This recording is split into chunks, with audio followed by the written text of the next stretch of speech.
大家好，我是牛奶。就在萧炎即将一击将古幽击杀之时，其身旁的空间突然探出来一只如同魔神般的漆黑手臂，一掌击退了萧炎。魂族斗圣终于是现身了吗？萧炎眼瞳紧缩，旋即心念一动，召回了黑色火盘，贴于其拳头之上，就是一拳轰出。火焰黑盘与那漆黑拳头相撞之时，密密麻麻的黑色光线瞬间迸发出来，将那手臂裹住。那手臂的主人反应很快的就引动皮肤上的黑色纹路进行反制。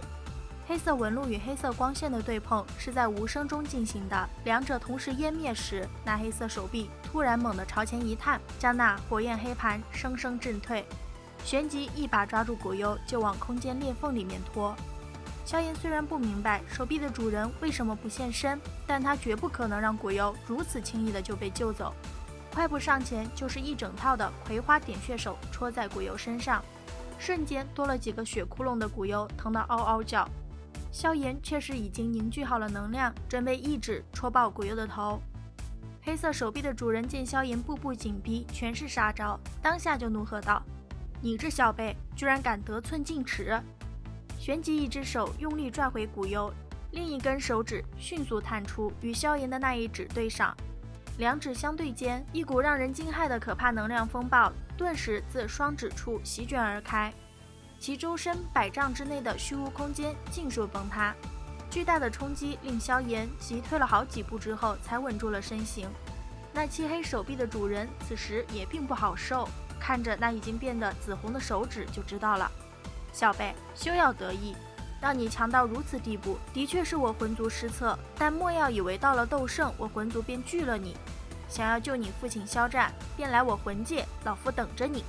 随着那漆黑手臂迅速收回，一道阴冷而苍老的声音随之传出：“放心，那地方我迟早会去。”望着那漆黑的空间裂缝，萧炎冷笑道：“这话可把对方给气得够呛，直说萧炎狂妄自大，若不是因为一些限制，自己今日定当现身，将萧炎就地斩杀。”萧炎一听他现在还过来不了，当下就不搭理他了。那道苍老的声音还以为萧炎是怕了他。空间裂缝即将消失之际，还暗戳戳的传音给萧炎，表示：“萧炎，不管你如何挣扎，最终你还是会成为我魂族的阶下囚。你的先祖如此，你也逃不了。”面色冷漠地望着空间裂缝消失的地方，萧炎的目光微微闪烁。能够穿破他的空间封锁救走古幽，这魂族的强者果然是诡异莫测，就是不知道对方是不是那所谓的大天尊了。目前自己已经突破到了斗圣，魂殿定然不会像之前一样无视自己，想必下次与魂殿再见时，定是一场恶战。长吐了一口气后，萧炎转身嘱咐星陨阁众长老收拾残局，随后便来到了药老他们身旁，询问他们有没有好些。对于萧炎这个青出于蓝而胜于蓝的弟子，药老欣慰之余也感慨万分。不过现在首要的还是先回到星陨阁内休养调息一番。星陨阁主阁，药老、萧炎以及彩铃一行人齐聚大殿。药老他们仔细同萧炎说了说这2年所发生的事。萧炎听完冥河盟干的好事以后，冷气止不住的外放。药老表示，天冥老妖以及大部分冥河盟精锐已死，剩下的根本不足为虑。等新界的残局收拾好，便可以带人将那些加入冥河盟的宗派全灭了。老实说，这事儿萧炎跟药老算是讲到一块儿去了。毕竟，若不是萧炎这次及时出关，星陨阁恐怕就真的会在冥河盟手中了。而萧炎主打一个有仇必报。不过萧炎还有另一个想法，那就是学习天冥宗他们组建一个大联盟。毕竟以星陨阁现在的实力，对上魂族无疑是以卵击石。对于萧炎的想法，彩铃持悲观的态度，因为他觉得魂殿的实力太过强横，有魄力加入联盟的势力太少了。萧炎却是觉得，正是因为魂殿太过强势，他们才有机会。毕竟魂殿干了不少人神共愤的事，与魂殿积怨已久的势力以及个人不在少数。比如说那丹塔就对魂殿恨之入骨。说到丹塔，小医仙认为丹塔的实力虽不算弱，但丹塔3巨头应该也仅仅只是斗尊巅峰，对于魂殿来说并没有太大的威胁。药老却是摇头表示，玄空子那老家伙已经在萧炎闭关的2年时间里进入半圣了。并且丹塔能够与魂殿齐名，那是有原因的。萧炎听闻玄空子进入半圣了，有些惊讶，随后他就产生了疑惑，因为他好像听玄空子说过，丹塔三巨头曾经与魂殿殿主交手过。以前不了解魂殿实力还好，现在嘛，越想越觉得玄空子怕不是在吹牛，因为魂殿之中，光是那二天尊便是达到了高级半圣的实力，那更为神秘莫测的魂殿殿主必然比古幽更强。这种实力，玄空子三人怎么可能会是他的对手？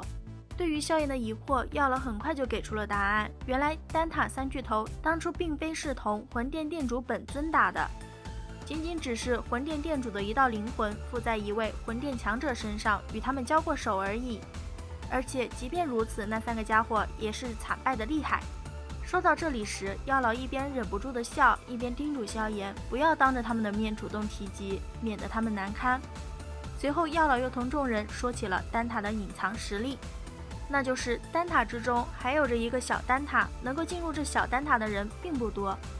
先前的萧炎或许都不一定有资格能够进入，因为进入小丹塔的第一个要求就是必须能够炼制出招来7色丹雷的8品丹药，同时灵魂也必须达到灵境。小丹塔里面的人才是真正的丹塔核心，那里面的那些老妖怪都是辈分极高的存在，甚至有一些即便是药老见了都得弯身行礼。也正是因为他们的存在，魂殿才未曾对丹塔太过分。药老以前就曾在小丹塔里待过，因为不习惯里面的气氛，后来就离开了。药老认为拉拢丹塔对付魂殿的事是有一定的可行性的，因为丹塔曾经就因为小丹塔塔主被杀之事同魂殿展开过一场大战。那场大战丹塔的损失很严重，而仇恨是不会随着时间散去的。萧炎一听联盟有戏，高兴极了。药老害怕萧炎抱太大希望，到时候反而失望，没忍住泼了萧炎冷水。萧炎却是笑着表示，不管成功率有多低，试一试总归比不试要好些。药老觉得萧炎说的有道理，沉默了一会儿后便决定等修影阁的事情处理完毕，自己便亲自同萧炎一起去一趟丹塔。彩铃觉得除了丹塔之外，或许还可以拉拢花宗与焚炎谷，毕竟他们都在中州拥有着极高的声望，若是一起加入联盟的话，必定会带动不少其他受过魂殿迫害的宗派加入进来。彩铃之前经历过整合联盟，她很清楚将这些力量汇聚在一起将会产生多么强大的力量。针对彩铃提起的这两方势力，药老也给出了相应的拉拢办法。花宗有2位多年未曾露面的太上长老，实力半圣，他们还欠着药老的人情，再加上萧炎与云云的那层关系，要花宗加入联盟其实不难。至于焚炎谷，其谷内有一位老祖，实力高级半圣，脾气很是古怪，不过年轻的时候曾受过极重的伤，导致留下了后遗症。若是能够解决这个麻烦，要焚炎谷加入联盟倒也不算很难。也就是说，目前为止萧炎他们能够联盟的势力，其实力都还是很不错的。如果最后真的能够组成一个大联盟的话，这个联盟无疑将会成为中州上的另一个超级势力。只是这联盟的事必须在净莲妖火出世之前完成，毕竟到时候魂族必然会出手。好了，本期分享就到此结束了，视频呢看到这里了，给牛奶点个赞吧。订阅了的朋友记得开启小铃铛哟，这样就不会错过牛奶的更新啦。感谢您的耐心观看，拜拜，下期再见。